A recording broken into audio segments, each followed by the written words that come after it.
You don't? You should check out Magnus, the Carlson. It was amazing. Yeah, something like that. Yeah.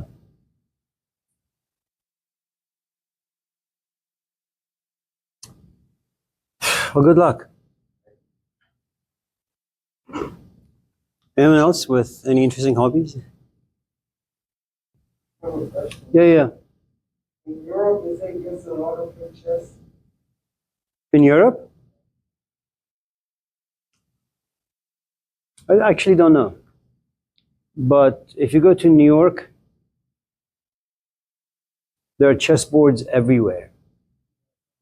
Yeah, and people just sit and play chess. There's a guy, his name is, he's got a few videos on YouTube, John something. When we went there a couple years ago, he taught the kids how to play chess. He's a really, really nice man, very talkative, very friendly. But that's how they make their living, you know? They just sit in the park and you give them $10, you get a good whooping. Yeah. Is there a high learning curve? Oh, what? Is there a high learning curve for chess? I guess so. I mean, Magnus Carlsen makes about, I mean, it's a different topic, but he's worth about 100 million, maybe more. He recently sold his pens, his jeans, for. Was that you? Yes. People are funny. Why don't you buy it? Some people will buy it. For how much? 25,000. It was for charity. Okay. His pens, it's like, you know, all your privates touching the pens. And then the person who bought the pants touches them, and then they become intelligent too, right? Now they're worth $100 million as well. So, Jesus Christ, you guys. This is a philosophy class, a place of higher learning. So,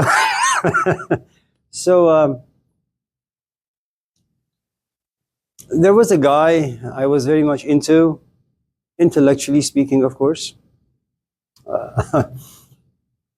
Carlos Castaneda. For some strange reason, you know, when I first read one of his books, it just caught my attention. So I went and bought everything that he had. Once you like something, you don't care if it's like the toilet paper he just used, or his pants, or his shirt. You just want all of them. So.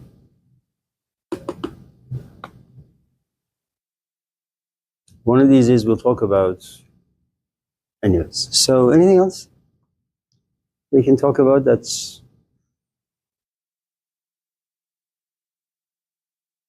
Ashley? You're talking about the chessboards in New York to make me think of something. Because, you know, in New York, like, every single public space is utilized, right? Everywhere you go, every pickleball court, every tennis court, every chessboard.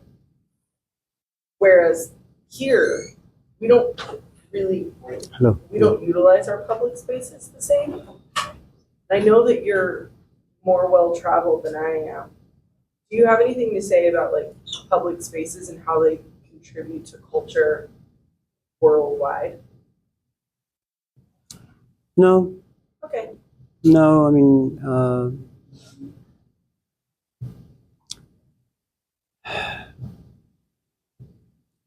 first, America is such a huge continent. I mean, it's really, really, really huge. And there is also something to be said about, I think, university towns or cities that just brings people closer.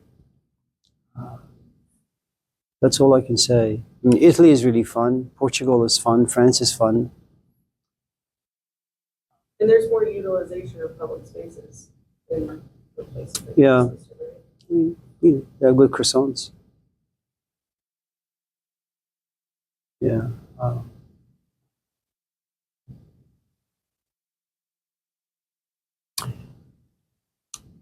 We used to make sandwiches here on campus for about, I think, 5, 6 years. I used to ask students for money, however much they could part with. They would put it on the table. Then on Tuesday, we would go to La Farine and get some bread from them. And then on Wednesday, we would go to Costco, get some stuff. On Thursday, myself and a few other students would make maybe about 300-400 sandwiches. And then students, my students from this is like when we had in-person classes, from almost like 5 or 6 or 10 classes would come, 200-300 students would sit and eat food from 12 o'clock all the way till about 4 o'clock that we just hang out. So it really depends on the sort of space that's created. And it doesn't take very much for people to come together. It just requires, I think, maybe a friendly face, someone who's maybe young enough, hopeful enough, generous enough with their time and energy to kind of go an extra mile. And people are more than willing, especially if, all of us suffer from poverty. An infant has a poverty of wanting to be held, wanting to be fed, wanting to be clothed. When you enter childhood, you envy the toys that other kids have. So that becomes your poverty. And so your parents, if they have any resources, they'll go around Target, whatever, and buy your stuff, buy you some stuff. In youth, it becomes a bit more complex. In adulthood, as all of us in this class can attest to, our desires are very, very, very, very complicated. We have needs we don't really understand, but the desires are there nevertheless. And so at different stages of your life, you kind of encounter yourself being in a place of emptiness, poverty, and you have no idea how to kind of go about satisfying them. Given that the new poverties are like nobody has any time, everybody has been traumatized at some point in their life, and so they take one step forward and 10 steps back because they don't want to invest emotionally, because they don't really want to be hurt again, which is understandable. And so if anyone can kind of tap into those areas where people desperately need some sort of an attention, they're more than willing to walk an extra mile. So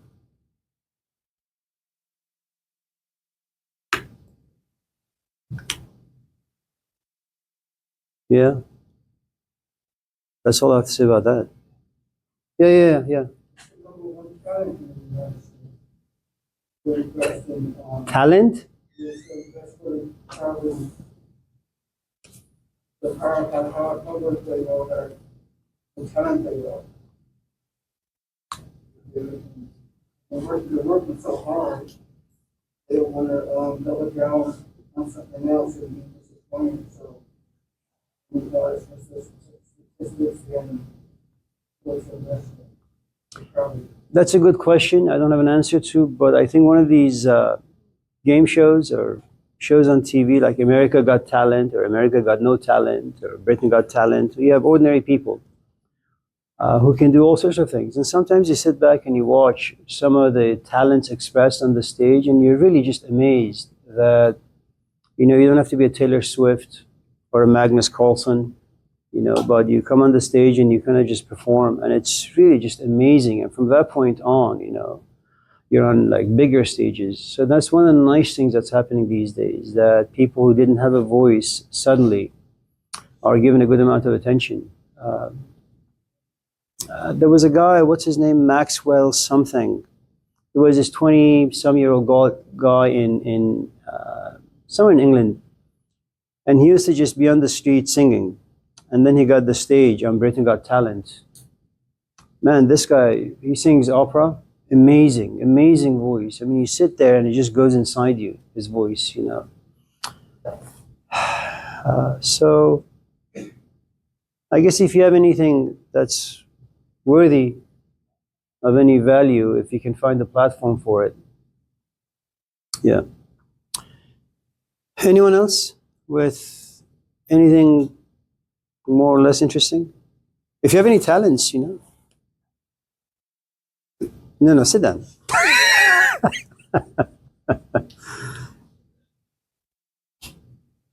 Yeah.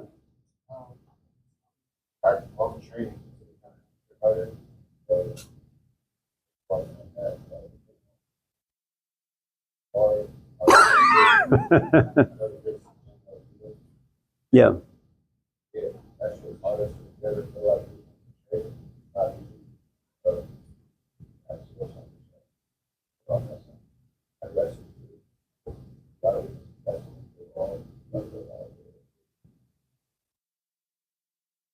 I just remember Muhammad Ali telling his daughter once that, I'm able to get hit so that I can make money so you don't have to suffer the same, but she didn't listen. Oh, is she a fighter? Oh, yeah, she's really good. Yeah. Women, by, I think, their nature, they just fight well in all sorts of nasty ways. Anyway, so let's move on. Anyone else? That's it? Okay. Sure. I think it's time for me to admit that I don't fully understand Plato's allegory of the cave, or I guess how it applies in real life. I get the story. Okay. I understand the symbolism. Okay. I watched a couple more videos, other people describing other angles to look at. And they talked about when the prisoner comes back into the cave and is telling. May I stop you? Yes. Thank you. How old are you? 37. Jesus Christ. You're still very young.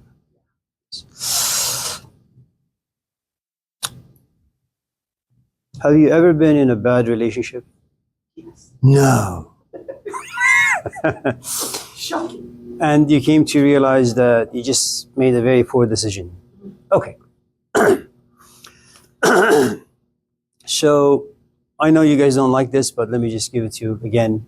My apologies. I'm a hetero. Forgive me, I'm just going to categorize you as that. It just makes my life a little easier. So, you're 18, I'm 18. Okay. Let me just be 20. Is that okay? It's better for men to be a little older, by 20, 30 years. So, I fall in love, you fall in love with me, everything is good. And then little by little you come to realize or see the wrinkles in the relationship. And men, I think by their just very nature, just stupid little animals. And only God knows when they're mature up. They're very, very, very, very slow in understanding anything that's worth understanding. Women, on the other hand, they're really, really good. Okay. So 2, 3, 4, 5 years into it, you realize that I'm no good. I'm good for a quickie, but for a longie, no. There is no reason for you to invest any hope or dreams or create any fantasies that have to do with getting married, buying a house, having children, because I'm just a scumbag. Okay. But you didn't realize this at the beginning. And a breakup is very much like a divorce. It's like a death of something. And whenever there is a death, you suffer a loss. Whenever there is a loss, there's a great amount of kind of just inner battle, back and forth. You're angry at first. Before you look at me and say, Amir, I'm breaking up with you, there is this denial stage you go through, which is, I think we can make it work. Yeah, he's, a piece of this, piece of that, but I think we can make it work. Even though deep down you know that there is no chance. But that's what we do initially, we deny, And there comes a point where denying just is too difficult. You just can't deny it anymore. I am an alcoholic. That's just the way things are. Okay? And then you slowly become angry because you can't fix me. And you're angry at yourself because you can't just pack up your stuff and walk out. And even when once in a while you do walk out, you realize you're haunted by the memories, by the history, by the emotional attachments, all those things. So you go through the anger process. First you deny that no, you can fix it. Then you realize it's not fixable, and you're throwing away 5 years of your life, so you become really, really angry. And then there comes a point where you realize, and these are stages that you have to go through. The 5 stages of grief given to us by Elizabeth Kubler-Ross, really you can apply these 5 steps to anything in life where you're attached, you come to realize you make a mistake, you've made a mistake, and getting out is going to be very difficult. It's kind of like Al Pacino in Godfather 3. Every time you want to get out, you get pulled back in, okay? And so once you overcome the stage of anger, what happens is you begin to bargain because you don't want to leave the relationship. So you say, Amir, listen, why don't we do A, B, C, D? And in this way, I can help you out and you can help me out. We'll hopefully, reinvent our relationship, And this is coming from you. You want to make this work. But being a man that I am, being all the addictions and habits and traumas, I try, but I fail. Just because I'm hoping to change it doesn't mean that I can. I just have the hope. And after many, perhaps weeks or months or years of bargaining, you realize it doesn't really matter how much you self-sacrifice. Things are not going to change. And then what will happen is you get really, really sad and depressed. You've tried, you failed, you've tried, you failed, you tried, you failed. And after a while you realize, you know what? I'm just so tired. And whenever there is a loss, you find yourself all alone because no one can understand you. No one can be in your skin. You have to go through this all by yourself. Okay. And everybody has a different timetable. And no one knows. I mean, you can't, just because your sister went through a divorce and got over it after 2 months, it doesn't mean that's going to be true for you. Yours may take 20 years. Okay. And if you don't really understand those things, you begin to become very envious of your sister. You begin to resent your sister for having processed the experience so quickly, but you're still stuck. You become angry at your sister, and then your relationship, not only with your sister, will go away, but maybe even your parents, because now you have anger issues. So again, the timetable for everybody is different. At a certain point, maybe 2-3 years, maybe 2 months, maybe 2 weeks, maybe 2 days, maybe 2 minutes, who the hell knows? You open your eyes and you say, you know what? I accept my life for what it is. You accept. You accept the fact that you were young, that you found a lousy guy, Amir Sabzavari, that you invested all these emotions, it didn't pan out well, you tried, you failed, you tried, you failed. 5, 10, 15, 20 years of your life passed by in complete waste, and now you're 37. So what happens is, when you enter into this relationship with me, you created all these images, all these fantasies. That's your cave. All the hopes and the dreams that you injected in this relationship are the shadows that you worship.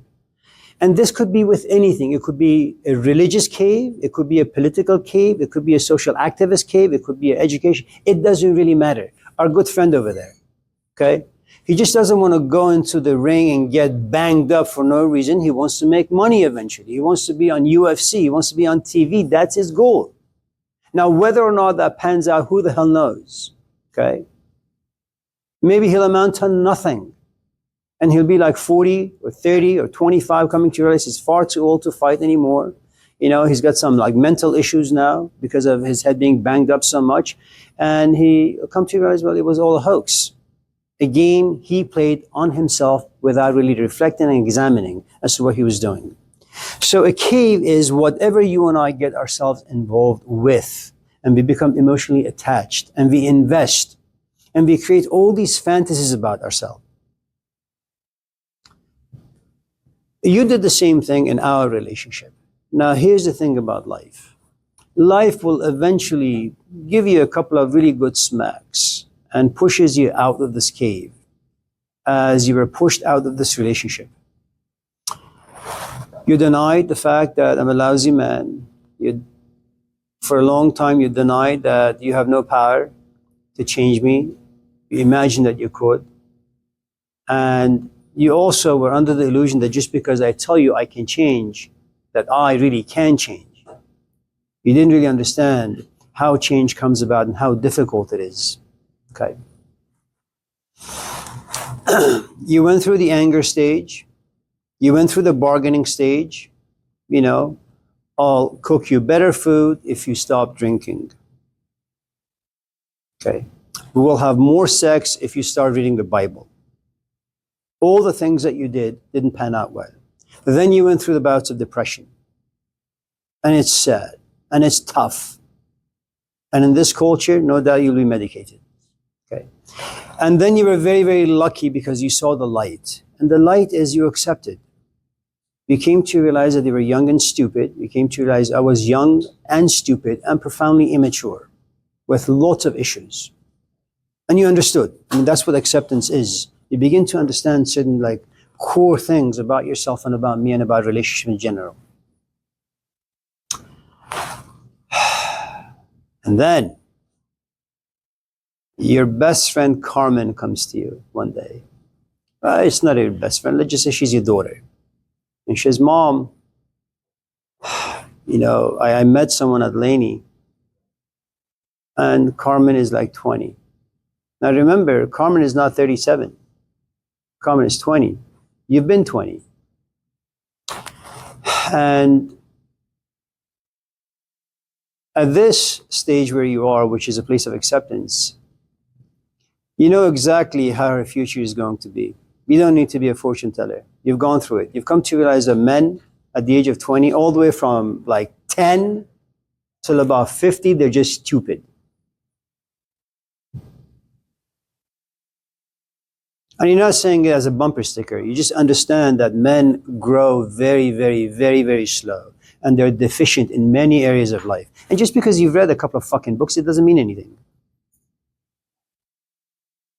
And just because you raise your hand and you ask some questions, that doesn't mean anything either. Okay? That relationships are on ground, hands-on. Okay? So you sit down with Carmen, very much like the prisoner going back into the cave. And you're trying to inject yourself into her psyche. Carmen, you know I love you. Let me tell you a story. I was once 20, just the way you are. I met a young guy named Johnny, kind of like your guy, whose name is Max. Oh, I had dreams and hopes and this and that, very much like you. I fell in love very much like you.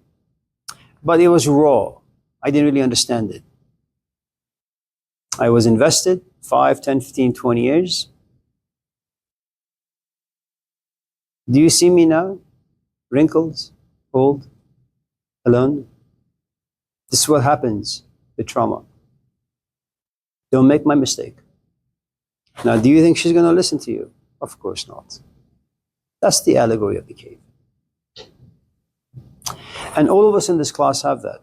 There is no one in this room who has not been a prisoner of something, who has not been slapped. And being slapped, you wake up, you begin to see. You don't like to see, but you see nevertheless. Hopefully you go through the process of recovery, and then you find someone very close to you making the same mistakes. And then you try to go down to where they are, to tell them a little bit about your experience. And your experience is not just yours. You have an epical experience. It's universal. Whenever you go out with anyone under the age of 40 as a man, it's going to go down in flames. It's just no good. Relationships are complicated. You need to think well. You need to have the basic needs of life, and they need to be secure.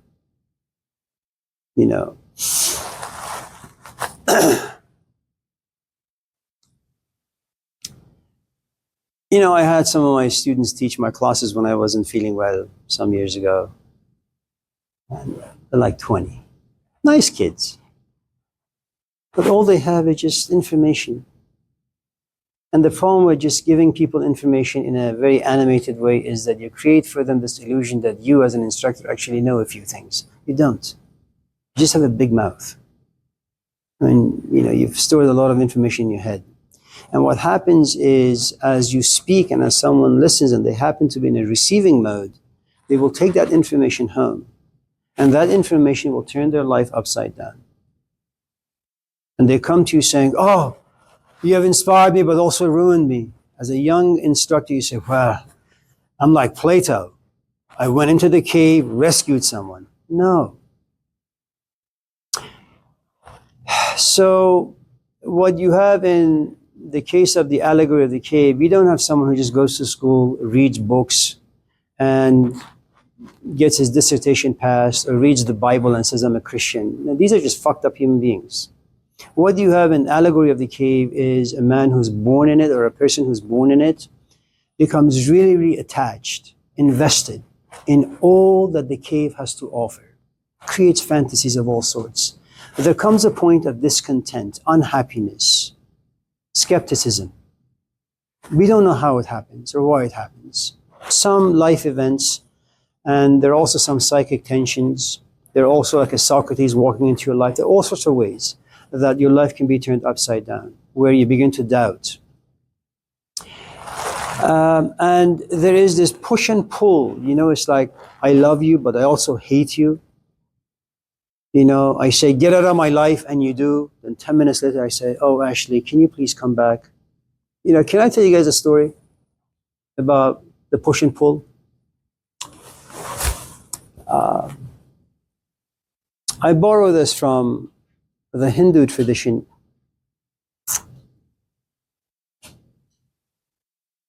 Please. So,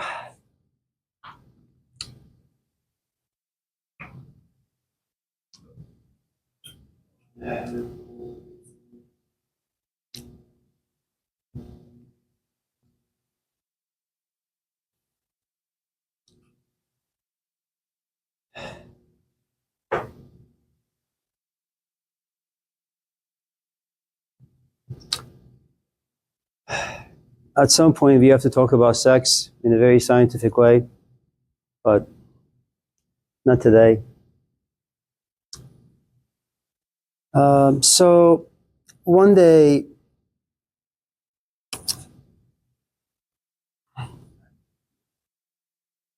Brahman happens to be like the Jesus Christ or the Yahweh of the Hindu tradition. He's bored. He begins to create things, and one of the entities that he creates is Adam, a man. And God is very happy for all the things that he's created. One day as he's walking, he comes upon Adam, or this man that he's created, and he sees him to be very unhappy. And he says, what's wrong with you? I'm bored. There's nothing for me to do here. And so, can you give me something? Make me something. And so man goes away, comes back after like, I don't know, 5, 6, 7 weeks or years or months. And he looks to his right, and there is this beautiful little animal. You know, dark olive skin, long silky hair. And it's Shiva, woman. And he sits back and just looks at her for about 6 days and 6 nights. He's just amazed. And he looks at God and says, how did you create such a beautiful thing? And God looks at this man and says, from the heat of the sun and the coldness of the snow, from the faithfulness of a horse and the cunningness of a fox, from the faithfulness, did I say that? The horse? Yeah. From the curviness of the branches, you know, just go have fun with it. And so hand in hand they walk home, and man goes to God after like a couple of weeks and says, what have you done to me? God says, what? What happened? She talks all the time. And she sticks to me like a glue. She suffocates me. She's relentless.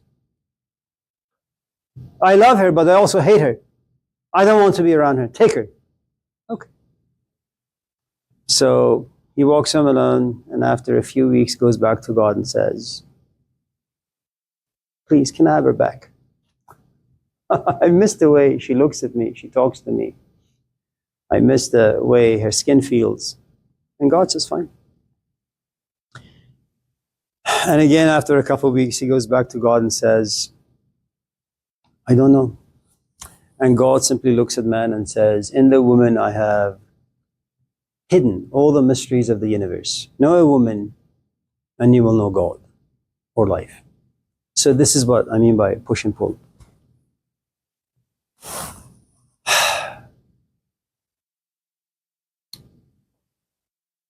I forget really where I was. This is Laney, right? Yeah.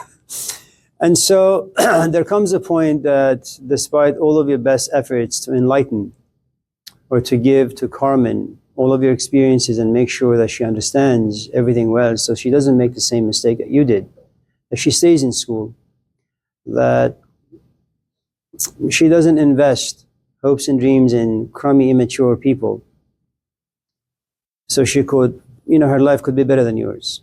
The truth is, eventually she's going to push you out the door and she's going to say, Mom, you don't really understand what love is, do you? And very much like Plato's allegory of the cave, what you encounter is your own daughter who loves you very much. If she had the power to crucify you, she would. But the way she crucifies you is by simply asking you, at first kindly, then she screams, just get the hell out of my room. That's what we do. Whenever you understand anything in life, and if there is anyone out there you care for, you try to give them your understanding, only to realize you're going to fail. The story of Jesus Christ is just a common story. It's just a story that was stolen by some people from the Greeks. That's what it is. Do you understand it now? Yeah. But it's good to live in the cave, and it's good to have the shadows, and it's good to worship them. And it sucks when you realize they're just shadows. They don't really mean anything. And it sucks for you to want to get out only to realize you're stuck. And then you beat yourself up for many, many, many, many months. We call it regret. Being baptized through fire or by fire. So.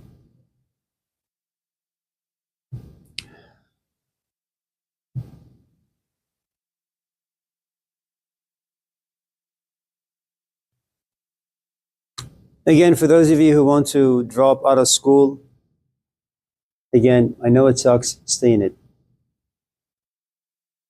Okay? Anyone else? I guess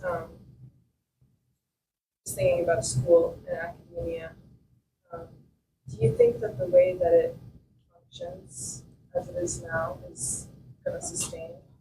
Or do you think that it's going to? In my view, I don't see it working for a lot of people that are in it or have given many years to it. I just wonder if there's a way that would. You could unclog the system? Yeah.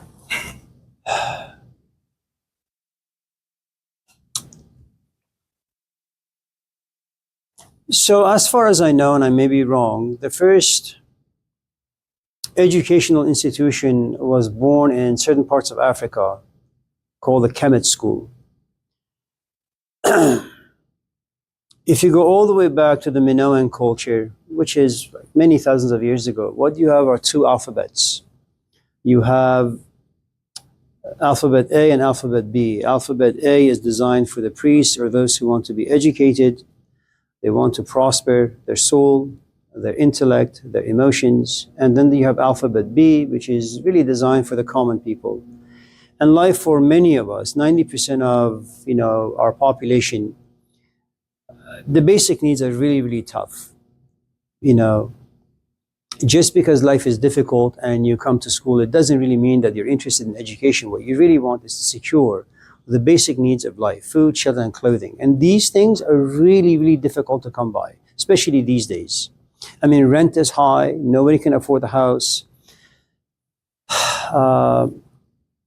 You have no idea if you're going to be employed for much too longer. I mean, everything is up in the air, Most of the people on this planet really don't have very much power to kind of secure their future. So most of the rat race that exists really is about securing your future. There are only a few privileged folks who can say, you know what?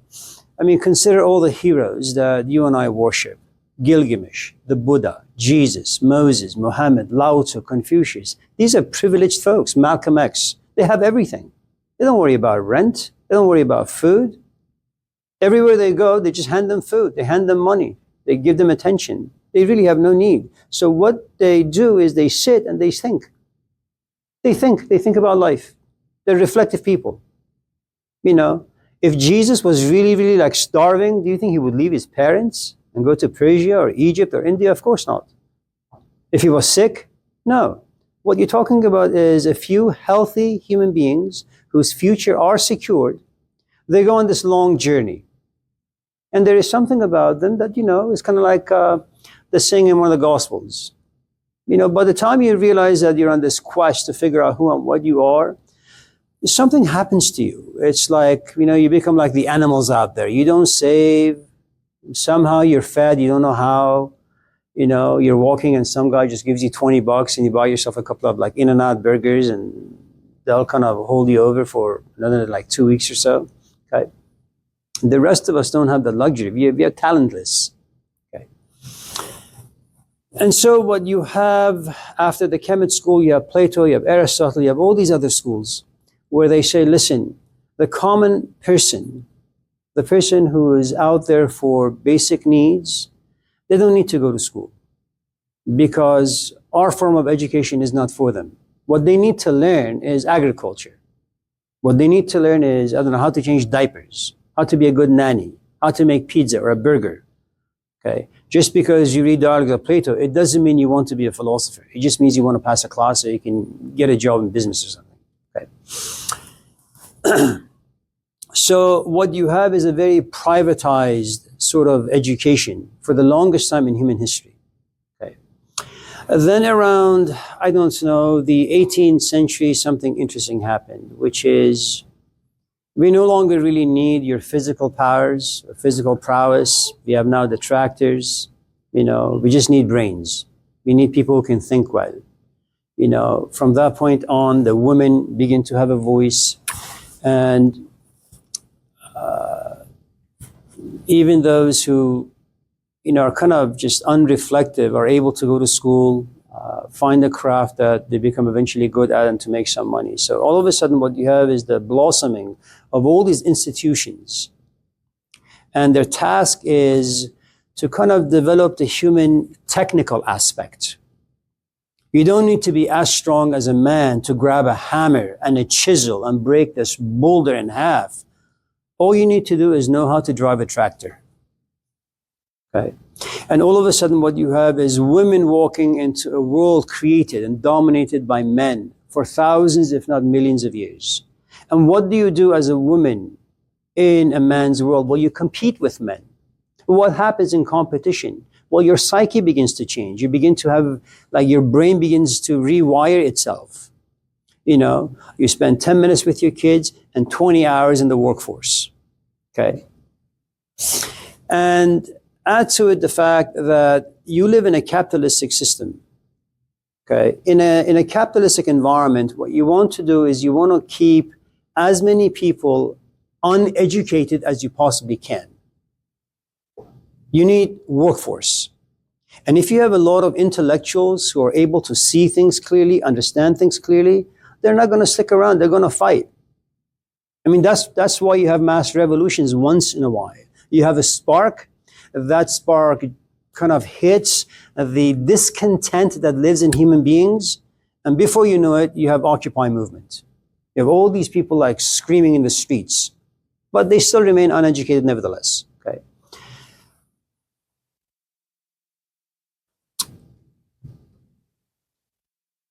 About 30% of college fundings, Laney, comes from the federal, Trump. The rest comes from the state, which means what? Well, if you have 50,000 parks in Oakland, well, someone needs to mow the lawn. Someone with a PhD isn't going to do it. You know, someone with a master's degree isn't going to do it. You know, create crappy instructors like me, make classrooms uninviting, uninteresting, let people drop out of school, because the truth is the stuff we talk about is not relevant to anyone. Nobody really cares. And once you have a lot of dropouts, well, what are they going to do? Well, they need the basic needs. Well, now what you have is a lot of people who are willing to work, mowing lawns. Okay. So that's what capitalism does. It turns all of us, as Karl Marx would say, it turns all of us into prostitutes. The thing that I think is interesting about this particular form of capitalism is, when you have slavery, what you have in slavery is you possess people's bodies, but their minds are still free. In feudalism is you have 10 people working on your property. And what happens is you possess their bodies and you possess a tiny bit of their mind as well. Okay? What you have in capitalism, not only do you possess people's bodies, you also possess the contents of their mind. So when you look at the world of advertisement, it has really only one function: to sell you images and to make sure those images are the things you begin to pursue. And if you pursue them, you make those corporations money. And once you have nothing else to give these factories, well, you're tossed, you're trash, you're no good anymore. Okay. So education has always had two functions: one for the masses and one for the select few. If we were going to talk about, say, Plato's school, he would interview you, to see whether or not you are worthy of their time and attention. And that's what cults do, good cults. They're not just looking for numbers to grow, they're looking for quality. I don't care if I have 50 bad students, I want one good student. Okay?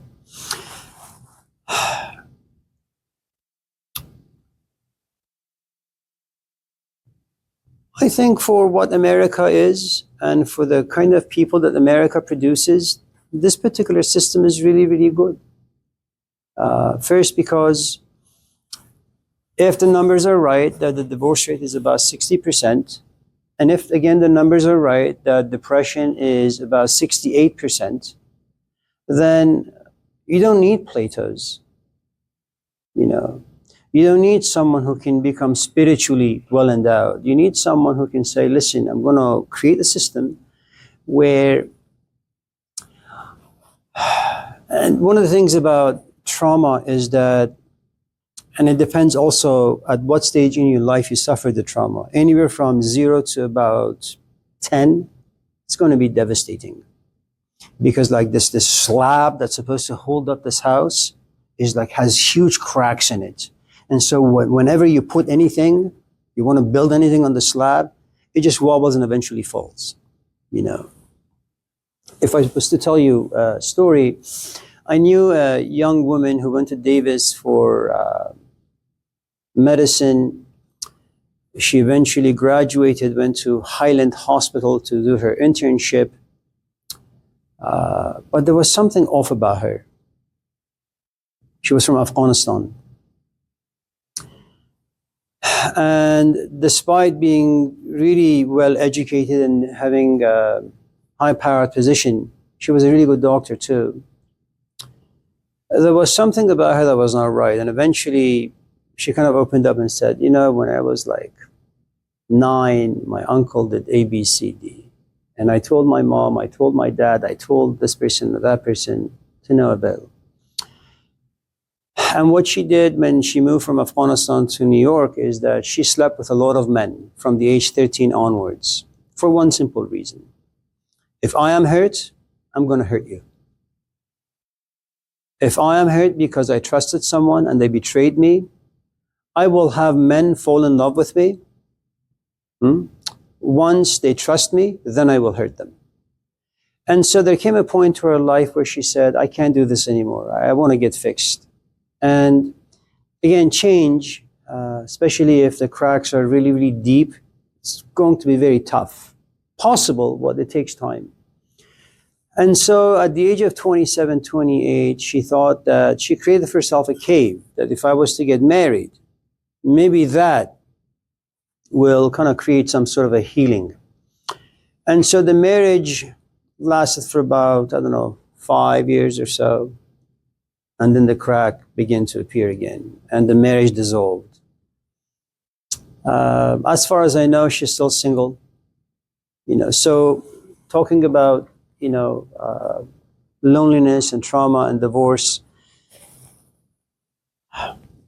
If you have again created a group of people who have been traumatized from the age 0 to about 10 or so, the best thing you can do for them, really, because they have such a unstable environment, both inwardly and outwardly, and the trust factor inside them has been so shattered, that you need to give them a lot of care, a lot of love, and they will abuse the hell out of you over and over and over and over and over again until they say, you know what, I'm tired of hurting all the people in my life. I need to stop.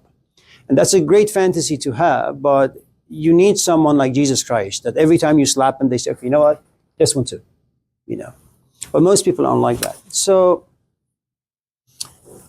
what you can do with this form of education is say to people, money is really important, rent is really important, food is really important. Secure these, make these stable. Solidify these 3 basic things. But in order for you to predict, secure food, shelter, and clothing for your future, you need to graduate from school, computer science, business, psychology, it doesn't really matter what. Don't go in it to become wise. Look at school as a business. Okay? Instead of allowing the system to use you 24/7, allow the system to use you maybe just 15 hours a day. The rest of that period, you use the system. Know the system, understand it, and take advantage of it. Okay? Once you graduate, you go to school. Once you graduate, you get a job. Now you begin to save your money. And what you've done for the first time in your life, you know that your job is there. That's your father who's never been there. That's your mom who's never been there. Okay? Then you have a good amount of savings. Just in case things go sour, you have stability. You have a savings account. Okay? And that'll do wonders for you because when you go into relationships, you're not going to look for losers who are like, still don't go to school, still don't have a job, still live on shaky grounds. You want stability because you know what it means to be unstable. Okay? Once you understand and feel what stability looks like, then you open up and you say, you know what, I have a house, but I want to make it into a home. I have sex, but I want to inject meaning into it. I have friends, but I want to create trust. So you begin with the basics, and that's what this particular system creates, And if you can secure this, it's really, really good. There are always mavericks out there, like a Tom Cruise sort of people who want to go out there and change the system. You can't change the educational system like you can't change the political system. It's impossible. It's just too clogged. There is no roto-rooter for that,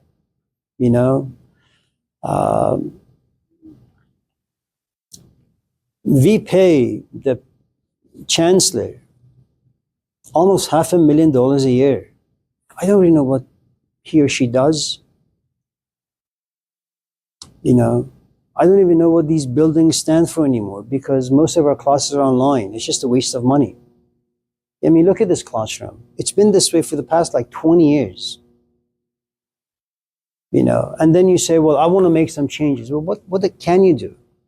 And eventually you kind of just fall into paralysis. There isn't much I can do, really. So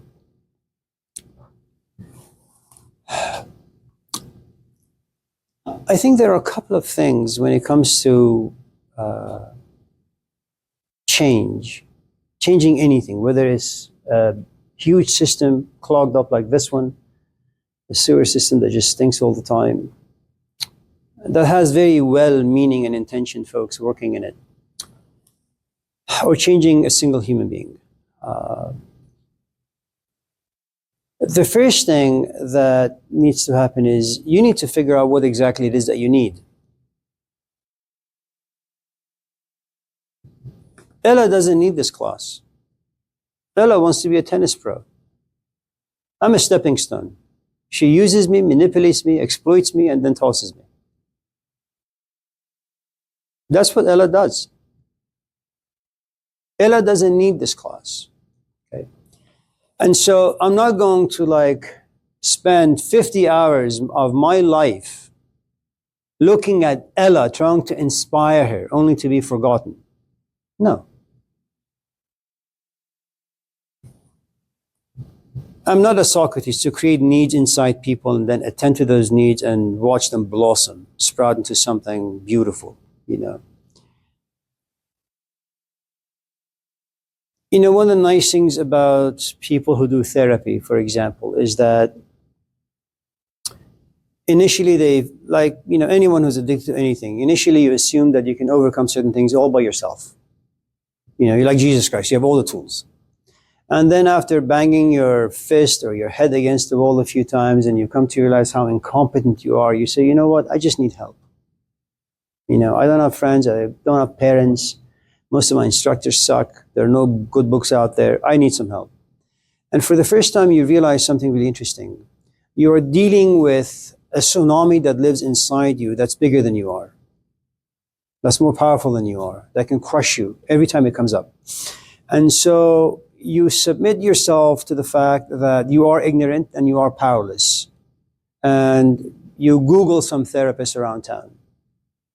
And sometimes the name itself attracts you. You know, Joe Schmo, PhD. And you go in, and what usually happens is because you've been locked up inside of yourself for such a long time, it's going to take you some time to open up. So if the therapist is any good, you know, they kind of tiptoe around all the issues. They kind of use indirect language for a long, long time until they see that you like them, you know. And then once you like them, you begin to trust them. And I think Sigmund Freud was very right. If you don't love your therapist, there isn't much that your therapist can do. I mean, you have to love your therapist. Because what the therapist does is when he unlocks some of the doors that you have kept closed for a long, long time, there are some monsters in there. When the monsters come out, you're going to hate yourself and you're going to hate your therapist. The only way you can create a buffer or a protective mechanism so that you don't run away from your therapist and badmouth him or her on your Facebook page is that if you love him. Because when you love him, you know, you have faith in them, you trust them. Okay.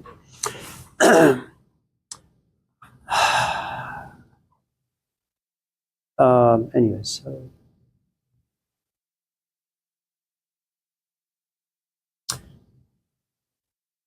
The word education means to bring out. You can't bring out something that's not there. I can't ask you for $50 if you don't have 50. I can ask you for maybe 5 if you have that. But I can't bring out, or you can't bring out something you don't have. I know that all of us in this class have a need for food, for a place to live, and a jacket on our back. That's our need. And if you don't think those are interesting things, that need is innate and instinctual inside you. The best thing I can do for the rest of the semester is bring those things out and shove them in your face so you can realize how important money is. So you don't think like a stupid hippie. You know, how important stability that rests on money are, you know. Then you come to a place where you have another kind of a need, where you say, you know what, I have money, I just want a relationship. I want a man or I want a woman, you know. And if you express that need, then what you need to do is look for people who can satisfy those needs for you. You know, don't depend on yourself and don't trust your own intellect in finding a man. That's never going to happen. America is a land of losers. If it wasn't, the divorce rate wouldn't be this high. And it doesn't mean that just because other countries have good numbers that the marriages are happy. This is a quick fix culture. And relationships, the problems they create, it takes time to fix them, like 20 years. And a book is not going to do that. Jordan Peterson is not going to do that. Eckhart Tolle is not going to do that. No therapist is going to do that. Okay? And because of our technological advancements, the assumption is, well, because you can text and it's going to be received in 10 seconds, whatever issue you may have with your companion, that's also going to be resolved in like a week. You know. First, figure out what your needs are. Then find a Costco, someone who can has the right shelves and right items on the shelf that can kind of provide those things to you. And then once they're satisfied, move on to the next stage. You know, don't fight a system that's way too big. You know, it's just not possible. We've had one huge revolution and 3 huge mass movements. So many people have died in Iran. Everything is just so messed up still. Sometimes you sit back and you say, man, all the corpses I washed, all the riots I went to, all the parents who lost their kids, for what? So, Carmen? Lilac. Anything? Maybe a tiny thing? Anyone else? Justin? Can love truly mend hate? Can what? Can love truly mend hate? So, forgive me for making it complicated, because it is. Ashley and I will tell you, you can love someone because they just have a great looking body. And when you hang out with a body that looks like the body of a god, what happens? Well, you're going to have feelings and emotions. And when you spend time with that particular body, well, you know, you're going to create history. That history is going to create attachments. Longevity of loving someone for their physical body is like milk, about 3 weeks, 4 weeks. And then the rest is just damage control, because you realize they have a great body but a shitty way of thinking about things. Okay? And then there comes a point where you say, you and I will go out and you tell me about all the awful things that life has done to you. And I, being a stupid man that I am, I say, yes, I can fix him. So because I have this Messiah complex. So as we hang out, I don't really like your body very much, but I like the emotions, because those emotions inspire something about me, where I say, yes, I'm going to give him a book. I'm going to give him some of my thoughts. So I'm going to love you for your emotions, until I realize that, fuck, you've exhausted me. I have nothing else to give. Every time I come home, I'm going to talk about this and that. I'm not really interested. The longevity of that is about maybe 6-7 months. Sometimes you love someone not because they have a great looking body, not because like emotionally they have like pain. You know, what they have is a really sharp intellect. They think well and they express their thoughts well. And so you sit and listen to them. You know, a prime example is Jordan Peterson. He speaks really, really, really, really well. His vocabulary is profoundly expansive. And he was teaching psychology for like 30 years. Okay? So you listen, it just mesmerizes you. You know? And then you can fall in love with someone who has, let's just say, a soul, like a Malcolm X, okay? Like a Mahatma Gandhi. And the problem with falling in love with a Mahatma Gandhi or Malcolm X or Jesus Christ is that their soul has no bottom. The deeper you go, the more you desire to go deeper. Okay? So when you talk about love, the question is, what kind of love are you talking about? If you happen to be cheap, in other words, if your life experiences have only afforded you to look at someone's physical beauty and say, I want that, then there is nothing wrong with it. You know, you'll marry them, you'll kind of wrestle for the next like few years, and then everything falls apart. If you love someone because you assume that you're able to fix them, that'll last for a few years. You know, someone who can speak well, will also bring about some emotions and feelings about you. Nothing wrong with that either, you know. So as you go higher, you become more selective. There are less people in your orbit, and you'll have a much more difficult time finding those people who can satisfy those needs. You know, when we first talk about the allegory of the cave with our good friend Ashley, has she made a mistake when she was 18? Absolutely. What happened? She said, you know what? I'm not going to be duped by someone's like having nice hair or beautiful nose, a set of lips. I don't care about those things. I want to make sure that like I can be inspired emotionally. So she goes out with another person and she wants to fix them. Why? Because she herself needs fixing. And so two broken people want to fix each other. There comes a point and says, you know what? I want someone who thinks well about what it means to be broken. And there comes a point and says, I don't give a shit about broken people, man. I want someone who's at a different stage in life. And so the higher you go, the more difficult your quest is going to be. And the quality of your life, of this thing called love, and the components in this thing called love are going to be different.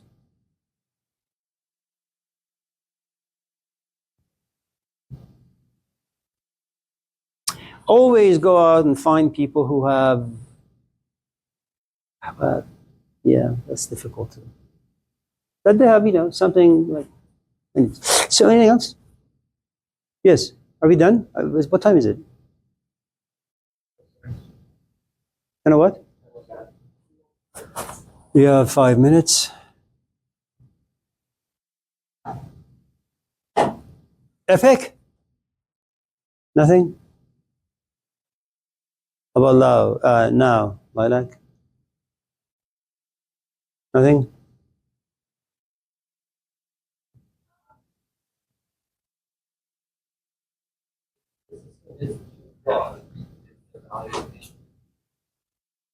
Revolution.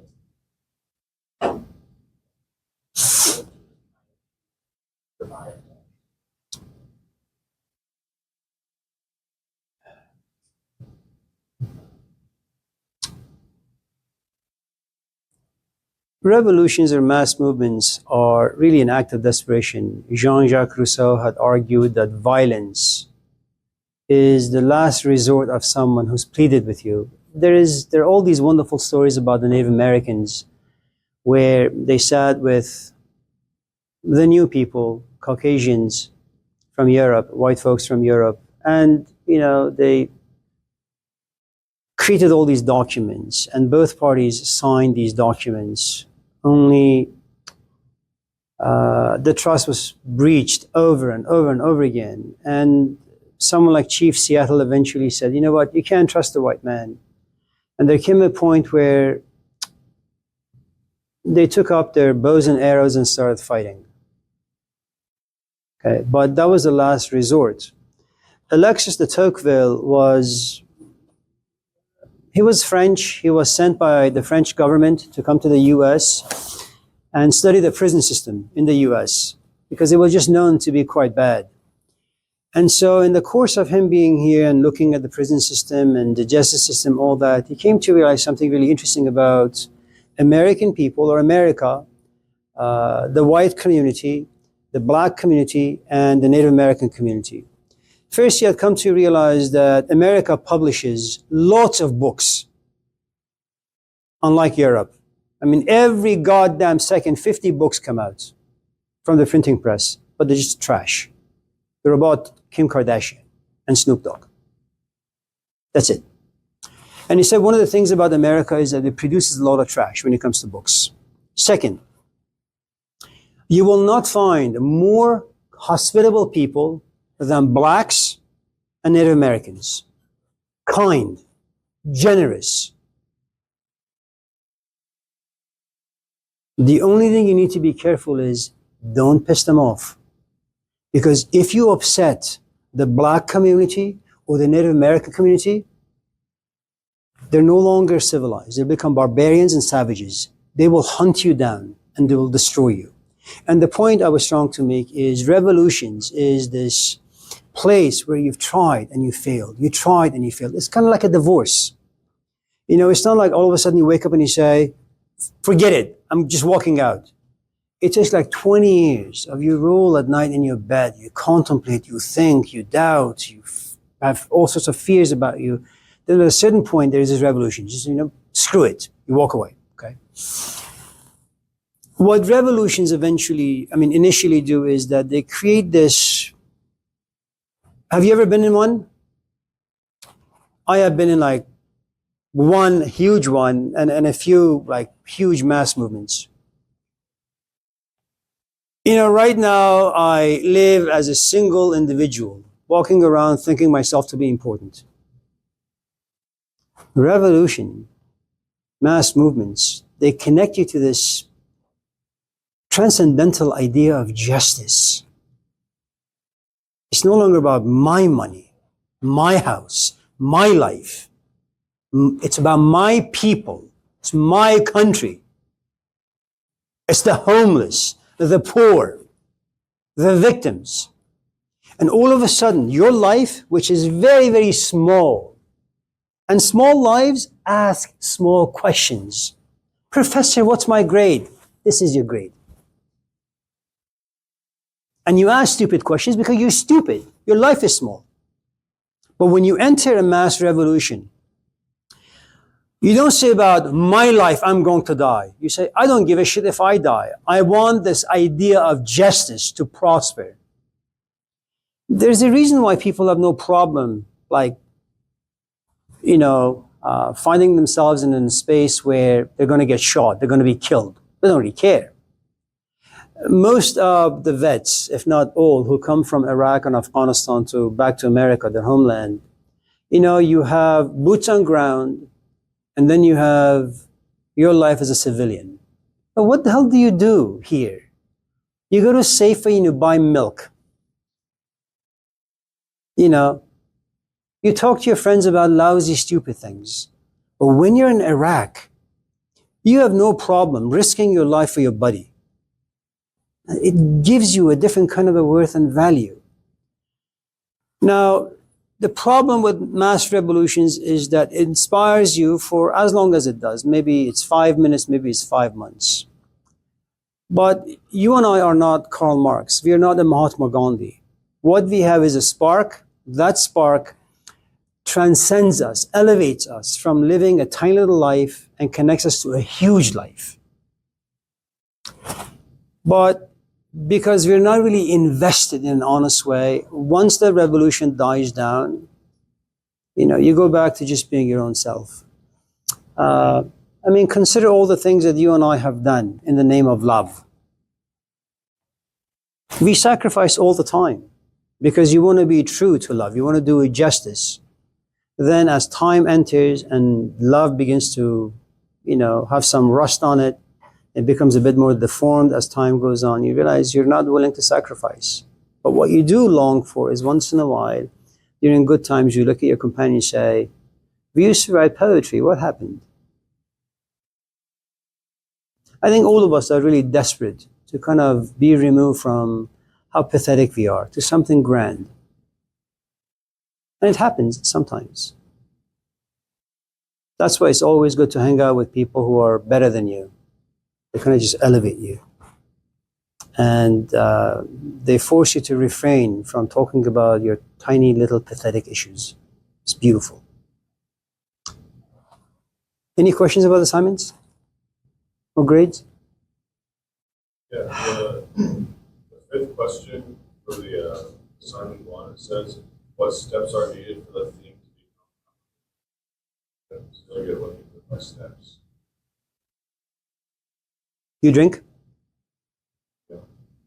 A lot? Let's just say yes. What steps do you need to take? And I'm sure if you and I have been drinking excessively, there are going to be moments where you say, I don't want to drink anymore. It happens to all of us, right? There are certain things that you shouldn't do, but it's fun doing them. What steps do you need to take in order to bring about that dream, I want to quit, to life? First, I'll just tell them to you. Grab your phone and delete the numbers of all your friends who drink with you. That's going to be tough. Second, change neighborhoods. Third, every time the desire for drinking comes about, you have to manipulate and coerce the way you think. You have to put your physical body, take your fucking body into a church. And all of a sudden, you may still have the desire to drink, but you can't do it in the church.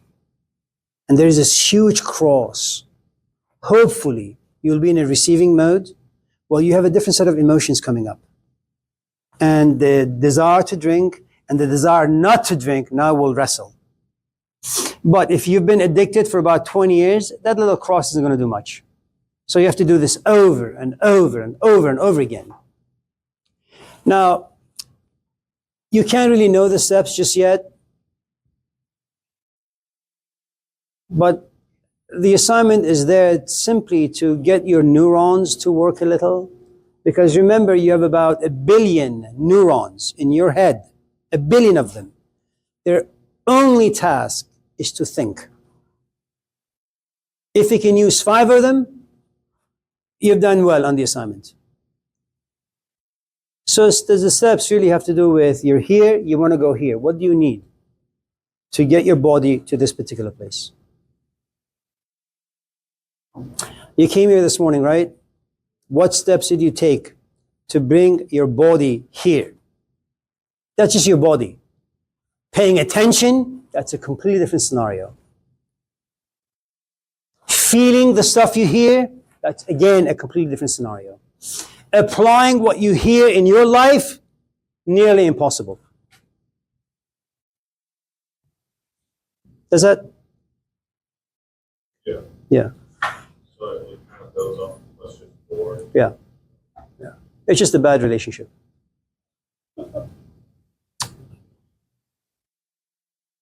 By the way, just in case any of you once in a while are offended by some of the things I say or the way they come out, my apologies. What can you do? Have a nice day.